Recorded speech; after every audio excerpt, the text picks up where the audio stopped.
오늘 말씀은 예레미야서 17장 5절에서 14절의 말씀입니다.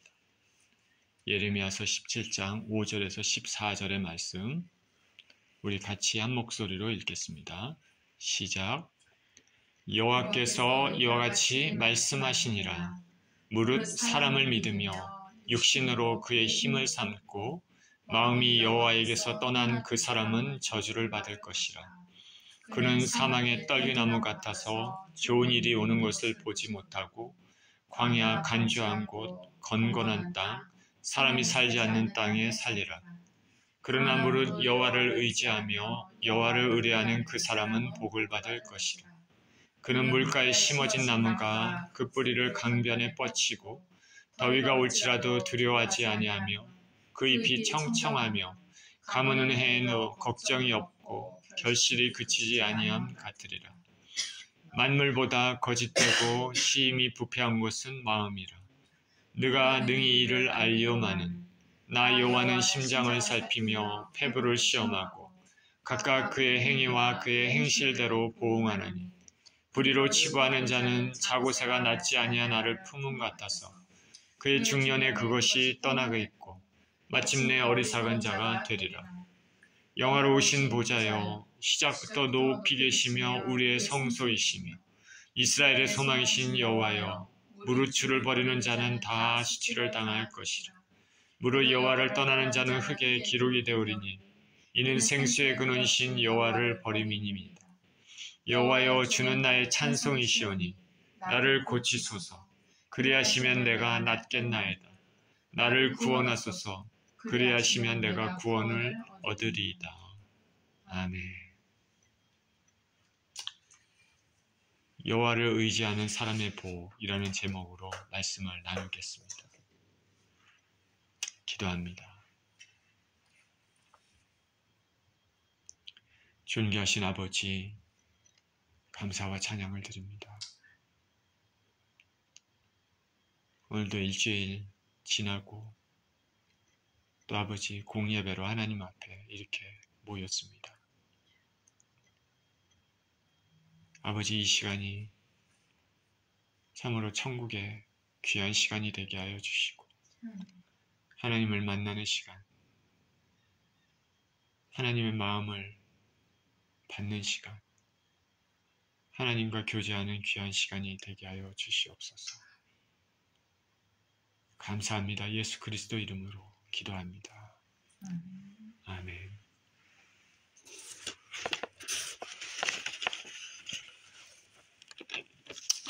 여호와를 의지하는 사람의 복. 어느 추운 겨울날이었습니다.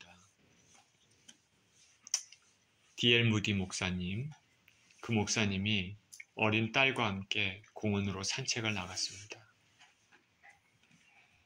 목사님이 딸에게 얘기합니다. 얘야, 겨울이 그리고 길이 너무 미끄러우니까 아빠가 너를 꼭 붙잡아 주마. 그렇게 얘기했습니다. 그랬더니 꼭 조그만 아이가 고개를 흔들었습니다. 아, 싫어요. 나도 혼자 걸을 수 있어요. 이것 보세요. 그러면서 걷는 겁니다. 목사님은 그런 딸을 보고 딸의 의견을 존중했습니다. 그래서 딸과 함께 이렇게 공원에 산책을 하며 걸어가는데 영 마음은 놓이지 않습니다. 아니나 다를까 얼마 가지 않아서 딸이 눈길 위에 엉덩방아를 찧었습니다. 목사님의 애를 보고 봐, 아빠가 붙잡아 준다고 그랬잖아. 그랬더니 딸이 그렇게 얘기합니다. 아, 그러면 아빠가 손가락 하나만 그렇게 잡아달라고 합니다. 그리고 걸을 수 있다. 그러면서 손가락 하나를 내밉니다. 그래서 무디 목사님은 아예 손가락 하나만 잡고 또 같이 걸었습니다. 걷다 보니까 몇 발짝 가지 못하고 또 아이가 쾅 넘어지고 말았습니다. 아까 넘어질 때보다는 좀 심하게 넘어졌는지 얼굴을 찡그리고 고통스럽게 아빠의 얼굴을 보고 말합니다. 아빠 이제는 그냥 꽉 잡아주세요. 그런 얘기합니다. 그래서 무디 목사님은 그 큰 손으로 아이의 조그만 손을 꽉 붙잡고 걸어갔습니다. 걸어가다가 미끄러져서 아이가 넘어질 것 같으면 손으로 꽉 잡아서 일으켜 세웁니다. 오늘날 우리 인생들은 이 아이처럼 우리 자신이 혼자 스스로 설 수 있다. 그렇게 착각하며 사는 경우가 많이 있습니다. 내 주먹을 믿는다. 내 힘을 믿는다. 내 지식과 경험을 믿는다. 그런데 사람은 넘어지기 전까지는 자기 힘으로 모든 것을 하려고 하고 하나님을 의지하지 않는 경우가 많습니다. 혹은 어려운 일을 당할 때 인간적인 방법들, 사람들을 먼저 찾아다니면서 하나님은 찾지 않는 사람들이 많이 있습니다. 오늘 본문에서 예레미야 선지자는 여치 하나님을 멀리하는 사람들, 그리고 오직 사람만 의지하는 그런 사람들의 어리석음에 대해서 말하고 있습니다. 예레미야 선지자는 이렇게 얘기합니다. 5절에 여호와께서 이와 같이 말씀하시니라. 무릇 사람을 믿으며 육신으로 그의 힘을 삼고 마음이 여호와에게서 떠난 그 사람은 저주를 받을 것이라. 그는 사막의 떨기나무 같아서 좋은 일이 오는 것을 보지 못하고 광야 간주한 곳, 건건한 땅, 사람이 살지 않는 땅에 살리라. 예레미야 선지자는 사람을 의지하지 말라 말합니다.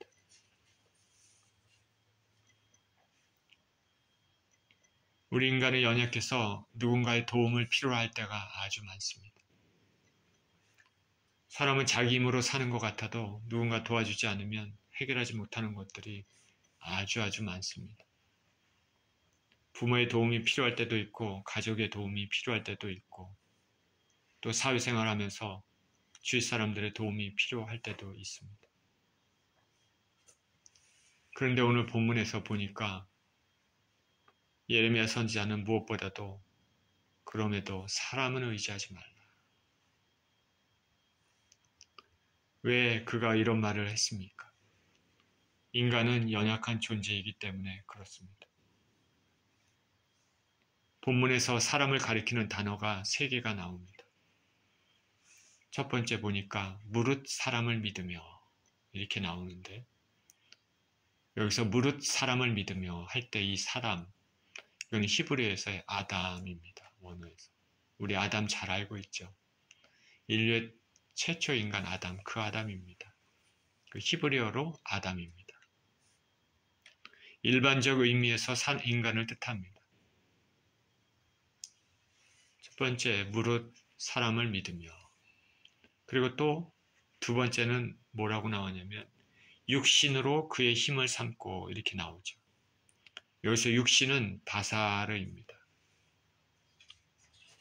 하나님의 전지전능하심, 전능하심과 대조돼서 인간의 연약성, 인간의 부족함, 결함 이런 것을 내포하고 있습니다.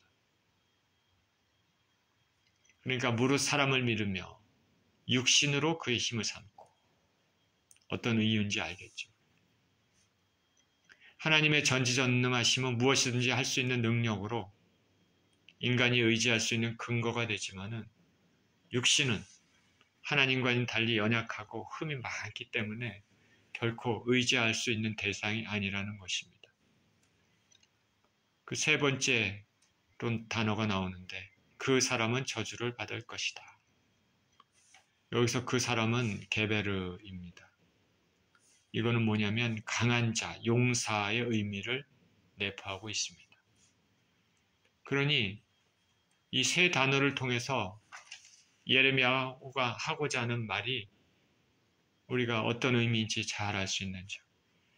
강한 자, 용사 같은 자라도 그 육신은 결국 하나님에 비해 너무나 연약하고 또 태생적으로 인간은 흠이 많기 때문에 결코 의지할 수 있는 대상이 못 된다는 것이죠.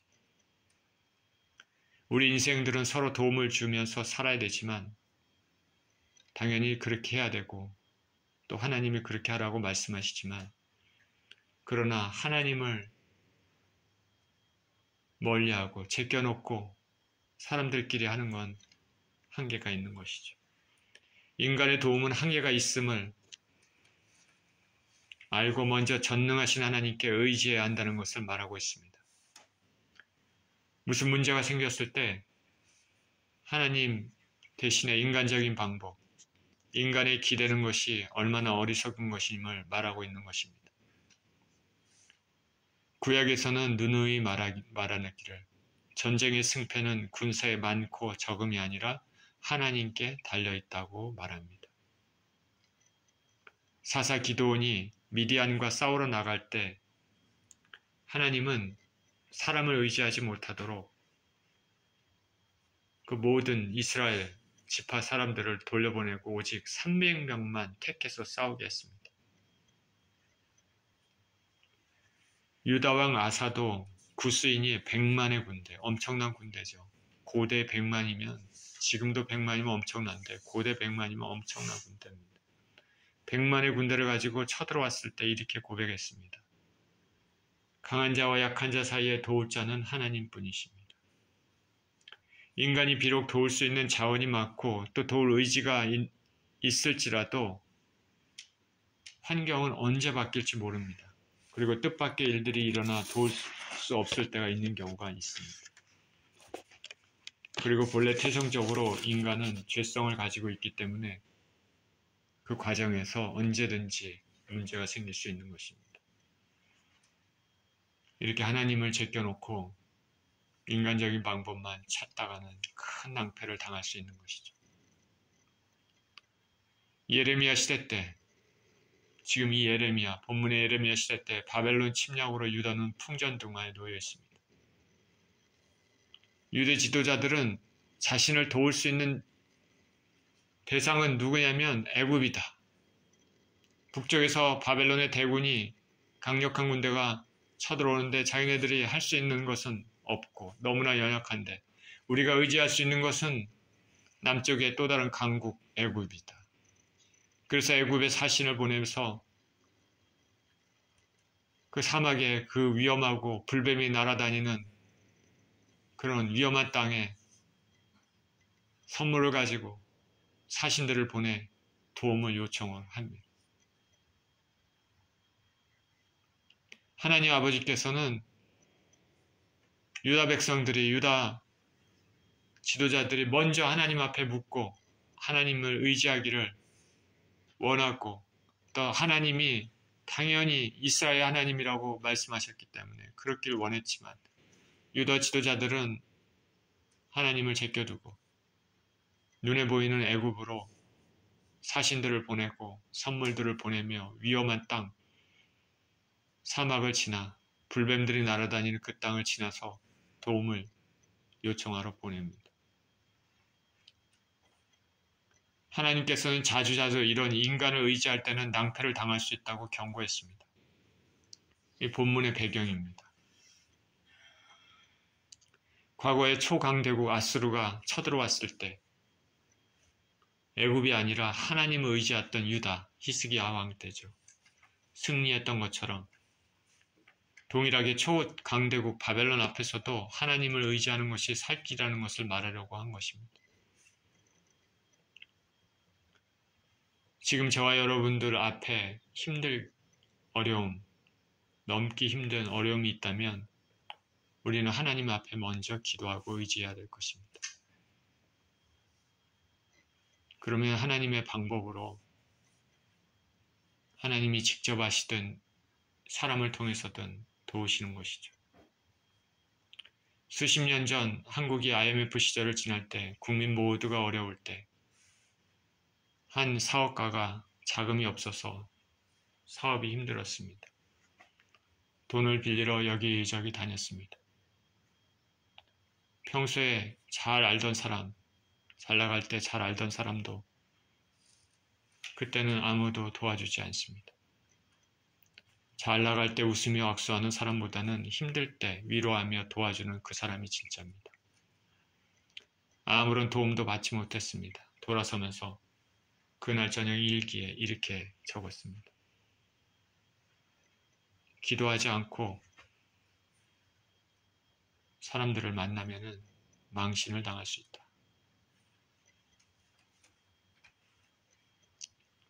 뼈저리게 느낀 감정 적었습니다. 그 사람은 개망신을 당할 수 있다 이렇게 적었는데 얼마나 수치심을 느꼈으면 그런 것을 적었을까. 기도를 하지 않고 사람 만나면 그렇게 된다. 우리는 언제나 하나님을 먼저 의지해야 됩니다. 미국에 살다 보면 누가 누구 동업을 하는데 돈을 벌려고 하니 기도해달라고 하는 경우 있습니다. 인간의 연약함을 잘 알기에 이럴 때는 참 난감할 때가 있죠. 불보듯이 뻔한 결과를 예상할 수 있기 때문입니다. 아무리 친한 친구도 아무것도 모르고 돈 벌 생각만 하고 서로 의기투합했다고 이렇게 해서 막 할 때는 굉장히 위험한 순간입니다. 그냥 시작하면 안 되죠. 아무리 오랜 기간 알고 친한 친구 사람이라도 언젠가 수가 틀리면 서로 얼굴을 돌릴 수 있습니다. 아무리 친해도 사람과의 관계는 그렇습니다. 인간과의 관계는 그런 것이죠. 왜냐하면 서로를 이해한다 하더라도 환경에 어려움, 뜨거운 환란이 바람이 불면 결국 쉽게 흔들립니다. 흔들리지 않는 관계는 하나님과 인간관계밖에 없습니다. 하나님은 그러신 분이 아닙니다. 그러나 인간은 그렇습니다. 우리는 이것을 잘 알고 사는 것이 지혜로운 삶이라는 것을 명심해야 됩니다. 서로 간에 도움을 주며 사는 것이 인간관계입니다. 그렇지만 하나님보다 인간을 먼저 전적으로 의지하고 살면 큰 낭패를 당할 수 있다는 것이 우리는 알아야 되는 것입니다. 예레미야가 그렇게 얘기하지 않습니까? 여기 마음이 여호와를 떠난 사람의 결국은 어떨까? 그는 사막의 떨기나무 같습니다. 좋은 일을 보지 못합니다. 건조한 광야, 사막에 사는 사람이 될 것이다 라는 것입니다. 하나님을 제껴놓고 사람만을 바라보고 사는 사람, 인간적인 힘만 바라보고 사는 사람이 이와 같습니다. 자기의 힘을 믿고 사는 사람, 자기의 재물을 의지하고 사는 사람, 자기의 지혜와 지식만을 믿고 사는 사람, 하나님을 제껴두고 자신의 교만으로 모든 것을 행하는 사람의 결과는 실패와 낭패로 끝날 가능성이 매우 많습니다. 본문을 읽으면서 예수님의 포도나무 비유가 생각이 납니다. 가지가 포도나무인 예수님과 상관없는 상태가 되면 열매를 맺지 못합니다. 그렇게 되면 가지는 쓸모없어져서 잘라져 버려집니다. 버려진 가지는 결국 마르게 되고 불에 던져 사르게 됩니다. 하나님을 모르는 인생들, 하나님을 떠난 인생들, 예수님 안에 있지 않는 인생들의 결국이 이와 같습니다. 예수님이 비유를 통해서 시적으로 완곡하게 표현했지만 이 말씀은 실제적으로는 무시무시한 결과를 초래한다는 것을 의미합니다. 잘라져서 불에 던져 살라진다. 표현이 멋있다. 이렇게 생각하면 안 됩니다. 저와 여러분들은 절대적으로 주님을 의지하고 포도나무에 붙어 있어 생명의 영양분을 공급하는 인생이 되시기를 축원드립니다.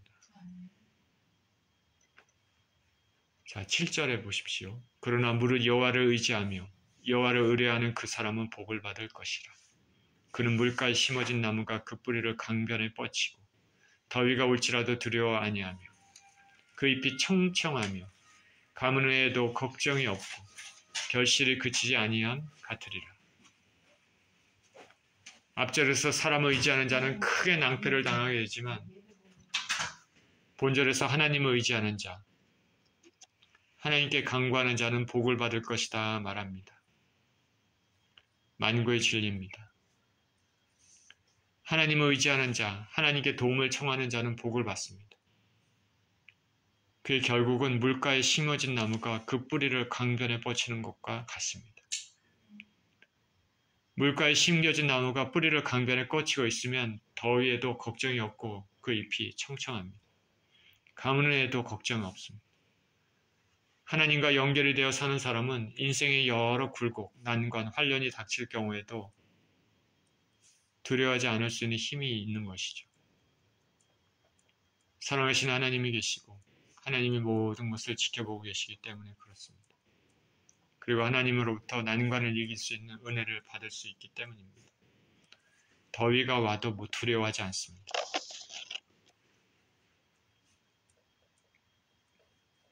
우리 삶의 안전장치는 하나님이심을 믿어야 됩니다.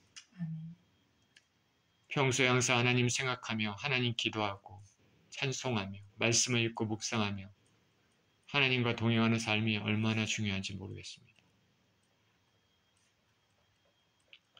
저와 여러분들은 이렇게 하나님과 동행하며 살고 있습니까?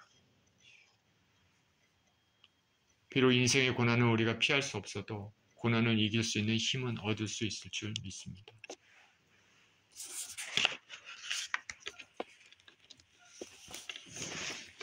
나무가 물가에 심겨져 있으면 안정성이 있습니다.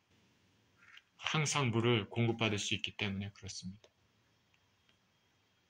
성경에서는 생명수물이라는 표현이 자주 나옵니다. 에스겔서에서는 성전 문지방에서 생명수가 흘러나와 만물을 소송케 한다 말합니다.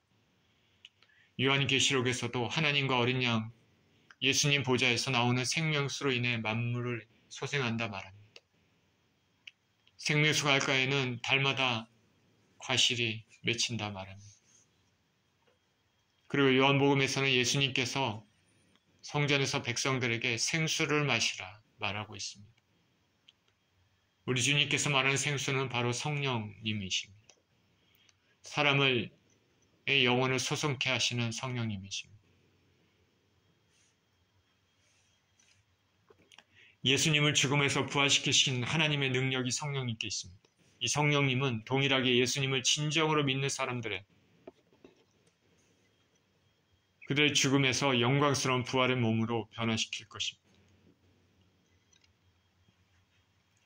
저와 여러분들은 하나님께서 주시는 성령님으로 충만해야 됩니다. 성령님은 우리를 구원해 주셨다. 주신다는 인증, 도장과 같은 일을 하시고 이 땅을 거룩하게 하나님 뜻대로 살도록 힘을 주십니다. 또 말할 수 없는 탄식으로 우리 대신에 간구하십니다. 예수님은 이 성령님을 또 다른 보혜사라 말합니다. 예수님이 보혜사시고 성령님은 또 다른 보혜사. 보혜사는 여러 가지 뜻을 가지고 있지만 그 중에 하나가 헬퍼입니다. 도와주시는 분. 성령님은 우리를 도와주시는 분이십니다. 생명수 강가에 뿌리를 뻗치고 있으므로 생명수 되시는 성령님의 충만함으로 항상 살기 때문에 이 땅에 어떠한 일에도 도움을 받을 수 있고 승리하게 되는 힘이 있는 것입니다. 예레미야가 말한 이 본절은 시편 1편 3절과 아주 유사합니다. 우리가 잘 아는 시편 1편 3절에 복 있는 사람은 저는 시냇가에 심은 나무가 시절을 쫓아 과실을 맺으며 잎사귀가 마르지 아니함 같으니 그 행사가 다 형통하리로다. 저 여러분은 언제나 하나님의 은혜의 강가에 붙어 있기를 축원드립니다. 9절입니다. 만물보다 거짓되고 심히 부패한 것은 마음이라. 누가 능히 이를 알리오마는. 나 여호와는 심장을 살피며 폐부를 시험하고 각각 그의 행위와 그의 행실대로 보응하나니. 인간을 의지하는 것이 어리석은 이유는 그 마음이 참으로 거짓되고 심히 부패했기 때문입니다. 아니야, 나는 내 마음이 거짓되지도 않고 부패하지도 않았다 주장하는 사람이 있을지 모릅니다. 그러나 실상은 그 자신이 속고 있는 것이죠. 인간을 지으신 하나님은 모든 것을 아십니다. 하나님 앞에는 감추어진 것이 하나도 없습니다. 이 세상에 온전한 사람은 한 사람도 없습니다. 성경일 것을 말합니다. 마음, 그것은 인간의 생각과 행위의 그 근원, 원천이 됩니다. 우리말에 열길 물속은 알아도 한길 사람 속은 알지 못한다 말이 있습니다. 그만큼 사람의 마음은 변화무쌍합니다. 그리고 그 사람의 행동과 그 사람의 마음이 일치하지 않는 경우가 있다는 것을 알 수 있는 것이죠. 입술로는 좋은 말을 할지라도 속으로는 칼을 가는 사람들도 있습니다. 우리가 사람이 죄성을 가진 인생임을 인식하지 않으면 큰 낭패를 볼 수도 있습니다. 우리 인생들은 지혜가 부족하고 영적인 눈이 부족해서 이런 것을 간파하지 못하지만 하나님 앞에서는 모든 것이 드러납니다. 하나님은 보이지 않는 인간의 마음을 아시고 헤아리십니다. 우리가 무슨 행동을 할 때 그 모든 행동의 동기도 하나님은 다 알고 계십니다. 겉으로 보이는 좋아 보이는 행위도 나쁜 동기에서 시작할 수 있습니다. 누구에게 선물을 주는 것이 그것이 뇌물의 동기가 될 수 있는 것이죠. 사람은 몰라도 하나님은 아신다. 그렇기 때문에 하나님이 만물의 심판자가 되시지 않습니까? 예수님은 이 땅에 사시면서 행하신 많은 일들에 대해 바리새인들이 마음속으로 의심하거나 불평하거나 배척하는 것을 다 알고 계셨습니다. 그렇기 때문에 복음서에 보면 너희 안에 무슨 생각을 하느냐 라고 예수님이 종종 물으십니다. 예수님이 행하시는 기적과 이적으로 인해 사람들이 몰려들고 예수님의 인기가 올라가고 유명해졌습니다. 그런데 예수님은 그들에게 의탁하지 않았습니다. 이에 대해 성경은 예수님께서 친히 사람의 마음속을 다 알고 계시기 때문이라 말합니다. 요한복음 2장 23절 24절에 이렇게 얘기합니다. 6월절에 예수께서 예루살렘에 계시니 많은 사람이 그의 행하시는 표적을 보고 그의 이름을 믿었으나 예수는 그의 몸을 그들에게 의탁하지 아니하셨으니 이는 친히 모든 사람을 아시며. 지금 예수님을 좋아하고 예수님께 환호하는 사람들, 예수님은 그들을 봤지만은 그들에게 의탁하지 않았습니다. 모든 사람을 친히 아시기 때문에 그렇습니다. 인간에게는 보이지 않아도 하나님께는 모든 것이 보이죠. 하나님은 우리의 행동의 동기를 재어보시는 분. 우리 인간은 겉으로 드러나는 것으로 판단하지만 하나님은 그거 이전의 동기를 먼저 보신다. 동기가 잘못되었으면 결과가 아무리 좋아 보여도 하나님께 인정을 받을 수 없다. 하늘의 법과 우리 인간의 법은 틀리죠. 인간의 법은 누구를 살인하면 그 살인 결과로 그 사람을 처벌할 수 있지만 하늘의 법은 살인하기 전에 그 마음 가운데 이미 살인하고자 하는 마음, 그 불타고 있으면 실제 살인을 하지 않을지라도 이미 살인하는 것으로 간주합니다. 하나님은 그렇게 심판하십니다. 동기가 잘못되었으면 그 결과가 아무리 좋아 보여도 하나님께 인정을 받을 수 없습니다. 9절에 표현된 심히 부패한 것은 마음이라 할 때 여기서 마음은 히브리어 레브입니다. 이것은 생각과 의지의 중심으로서 마음을 표현한 것입니다. 10절에는 나 여호와는 심장을 살피며 했는데 심장의 히브리어는 켈레요트인데 마음과는 비슷하지만 이 단어는 다소 감정적인 요소도 포함하고 있습니다. 그러니까 두 단어를 사실은 서로 바꿔도 상관없지만은 두 단어 모두는 인간의 성품과 인격을 나타내는 내면적 요소를 보여줍니다. 인간에게는 숨겨진 것이라 하더라도 하나님께 숨겨진 것은 없습니다. 하나님은 우리의 행실과 행위대로 보응하신다. 우리 안에 숨겨진 동기까지도 살펴보신다. 그렇기 때문에 우리의 삶은 항상 하나님 앞에 진실하고 겸비해야 됩니다. 우리가 이 땅을 떠나게 되면 누구나 예외 없이 하나님 앞에 섭니다. 그러면 이 땅에서 행했던 우리의 모든 행동들, 생각들, 동기들, 마음으로 가졌던 것들, 입술로 얘기했던 모든 것들이 드러납니다.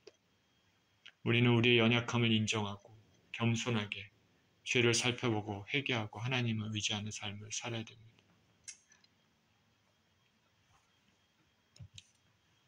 로마서 13장, 14장, 10절, 12절에 이렇게 얘기합니다. 내가 어찌하여 내 형제를 비판하느냐? 어찌하여 내 형제를 업신여기느냐? 우리가 다 하나님의 심판대 앞에 서리라. 기록되었을 때 주께서 이르시되 내가 살았노니 이는 모든 무릎이 내게 꿇을 것이요 모든 혀가 하나님께 자백하리라 하였느니라. 이러므로 우리 각 사람이 자기 일을 하나님께 짓고 하리라. 11절입니다. 불의로 치부하는 자는 자고새가 낫지 아니한 알을 품은 같아서 그의 중년에 그것이 떠나겠고 마침내 어리석은 자가 되리라. 앞에서 사업을 시작하는 것에 대해 말씀드렸는데 여기 보니까 불의로 치부하는 자는 결국 그 모은 재물이 쉽게 허비되고 상실된다고 말합니다. 자고새가 자기 알도 아닌데 알을 품은 같다. 수단과 방법을 가리지 않고 잘못되게 재물을 모으는 데 혈안이 되게 되면 나중에 그 모은 재물이 다 없어진다는 말입니다. 쉽게 없어집니다. 그리고 그 과정에서 무엇보다도 이미 영적으로 도덕적으로 파산 상태에 빠지게 됩니다. 자, 예레미야가 이 말을 할 때는 나라가 온통 어지러울 때입니다. 바벨론 침략으로 모두가 힘들고 어려울 때 자신의 집을 넓히고 돈에 탐닉하고 착취하는 자들의 받을 결과입니다. 이사야서에서도 나라가 어지러울 때 부를 축적하고 자신만의 왕국을 건설하고 하는 사람들에 대한 경고의 말씀이 적혀 있습니다. 이사야서 5장 8절 9절에 이런 말이 있습니다. 가옥에 가옥을 이으며 전토에 전토를 더하여 빈틈이 없도록 하고 이 땅 가운데서 홀로 거주하려 하는 자들은 화 있을진지 만군의 여호와께서 내 귀에 말씀하시되 정령이 허다한 가옥이 황폐하리니 크고 아름다울지라도 거주할 자가 없을 것이며 대부분이 힘들고 어려운 삶을 살고 있을 때 혼자 호의호식하며 주위를 돌아보지 않는 자는 결국에 하나님의 큰 심판을 받게 될 것입니다. 세상의 것을 자랑하고 하나님을 생각하지 않는 자의 결과입니다. 정치 지도자들은 부패하고 믿음을 저버리고 대다수의 백성들도 하나님을 멀리한 상황에서 나라는 바벨론의 침략으로 풍전등화 상태입니다. 먹을 것도 없고 온통 메마른 뿐입니다. 하나님께 부르짖지도 않고 애굽을 의지하려고 하고 세상에는 공평과 정의도 이미 사라진 상태입니다. 하나님을 모르고 사는 인생들은 이럴 때 더욱더 사람을 의지하며 인간적인 방법을 찾고 하나님을 멀리합니다. 자신만의 왕국을 쌓으며 연약한 자들을 돌아보지 않습니다. 이들의 결국은 자신이 쌓아놓은 모든 것들이 무너져 내린다는 것이죠.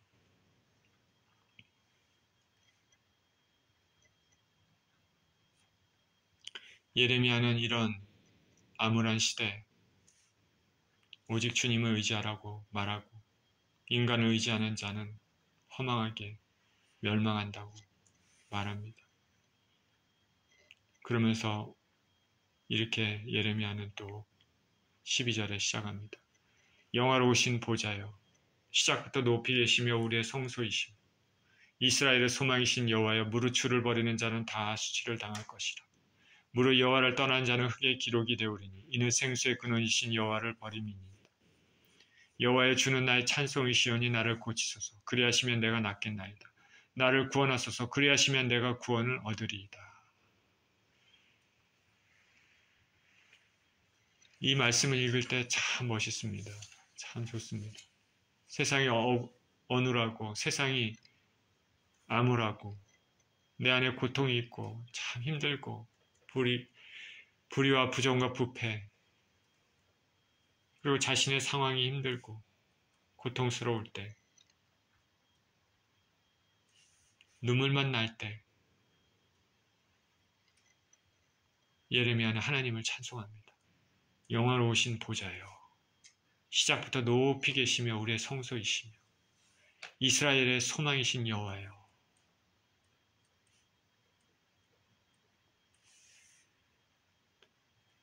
세상이 온통 어두움으로 신음할 때 예레미야는 오직 하나님께만 소망이 있음을 알고 하나님을 찬송하고 있습니다.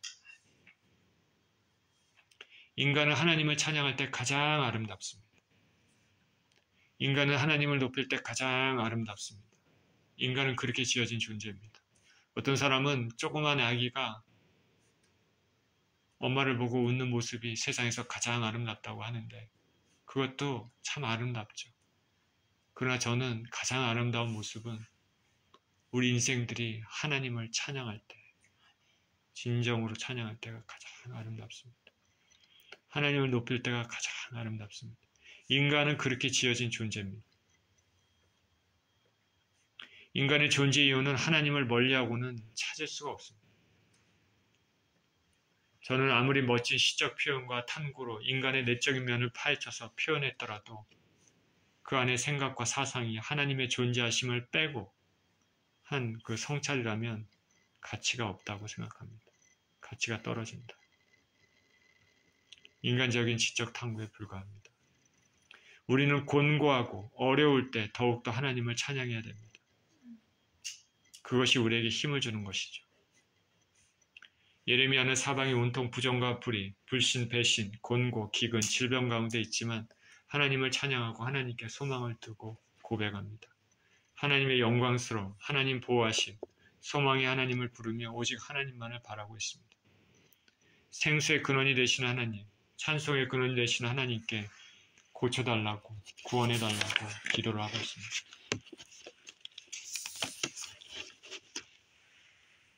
하나님을 떠난 자는 흙에 기록되는 것 같이 바람에 불면 그 이름이 지워지지만 하나님 의지하는 자는 그 이름이 영원히 생명책에 기록이 될 것입니다. 예레미야는 하나님으로부터 직접 메시지를 받아 백성들에게 그 메시지를 선포했습니다.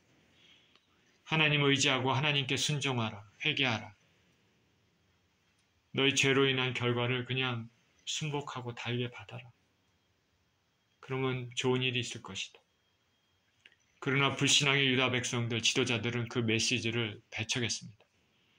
예레미야를 민족의 반역자로 낙인 찍었습니다. 예레미야는 동족에게서 환영받을 수 없고 신분의 위협을 느끼고 체포되고 구금되고 박해를 받으며 살았습니다. 본절에서 예레미야의 강구는 이러한 대적들의 박해로부터 구원을 강구하고 있습니다. 박해받고 어려운 가운데 처했을 때, 사면 초과의 상황에 몰렸을 때 저와 여러분은 어떤 반응을 보입니까? 우리 하나님을 의지하는 인생이 되시기를 축원드립니다. 사람은 그 안에 하나님이 있느냐 없느냐로 구분할 수 있는 것입니다. 하나님이 없는 자의 삶은 세상 사람들, 세상의 것들을 의지하며 삽니다. 삶에 환란이 닥쳤을 때 인간적인 방법으로 해결하려고 합니다. 그러다가 믿었던 사람에게서 배신도 당하고 어찌할 바 없는 절박한 상황에서 무너져 내리는 경우도 많습니다. 혹은 그렇지 않더라도 이 땅을 그냥 이렇게 저렇게 살다가 이 땅을 떠날 때 영원한 흑암 속으로 들어갑니다.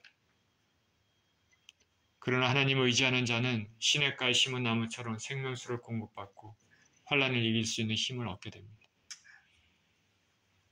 이 땅을 이렇게 하나님을 의지하며 살다가 이 땅을 떠날 때 영원한 빛의 처소로 들어갑니다. 저와 여러분들은 항상 하나님을 의지하며 살아야 되겠습니다. 예레미야의 고백처럼 하나님은 소망이 되시고 생수의 근원이시고 찬송받으실 분입니다.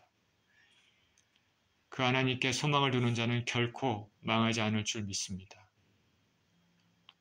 우리의 구원이 되신 하나님을 평생에 의지하며 사시는 저와 여러분 모두 되시기를 예수 그리스도 이름으로 축원드립니다.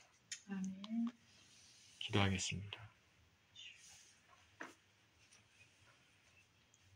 생명이 되신 하나님 아버지, 감사와 찬양을 드립니다. 이 어두운 세상, 악하고 사악한 세상 가운데 우리가 의지할 수 있는 분은 하나님이심을 고백을 드립니다.